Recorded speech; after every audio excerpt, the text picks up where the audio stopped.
ദേശീയപാത കുറുമാലിയിൽ നിയന്ത്രണം വിട്ട കണ്ടെയ്നർ ലോറി അടക്കം 5 വാഹനങ്ങൾ കൂട്ടിയിടിച്ചു.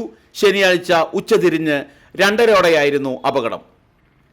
ഒരു കണ്ടെയ്നർ ലോറി, 3 കാറുകൾ, ഒരു ടെമ്പോ വാൻ എന്നിവയാണ് ഒന്നിനു പുറകെ ഒന്നായി ഇടിച്ചത്. ദേശീയപാതയിലെ കനാൽ വൃത്തിയാക്കുന്ന തൊഴിലാളികൾ പെട്ടെന്ന് റോഡിലേക്ക് ഇറങ്ങിയതാണ് അപകടത്തിന് തുടക്കമിട്ടത്. തൊഴിലാളികളെ കണ്ട് മുന്നിൽ പോയിരുന്ന 2 കാറുകൾ പെട്ടെന്ന് ബ്രേക്ക് ചെയ്തു. ഇതോടെ പിന്നാലെ വന്ന മറ്റ് 3 കാറുകളും ടെമ്പോ വാനും ലോറിയും നിയന്ത്രണം വിട്ട് മുൻപിലെ വാഹനങ്ങളിലേക്ക് ഇടിച്ചു കയറുകയായിരുന്നു. ഇടിയുടെ ആഘാതത്തിൽ 5 വാഹനങ്ങളുടെയും മുൻ പിൻഭാഗങ്ങൾ ഭാഗികമായി തകർന്നു. ആർക്കും പരിക്കുകൾ റിപ്പോർട്ട് ചെയ്തിട്ടില്ല എന്നത് ആശ്വാസകരമായി. അപകടത്തെ തുടർന്ന് ദേശീയപാതയിൽ 1 മണിക്കൂറോളം കനത്ത ഗതാഗത കുരുക്ക് അനുഭവപ്പെട്ടു. തുടർന്ന് പോലീസും നാട്ടുകാരും ചേർന്നാണ് ഗതാഗതം പുനഃസ്ഥാപിച്ചത്.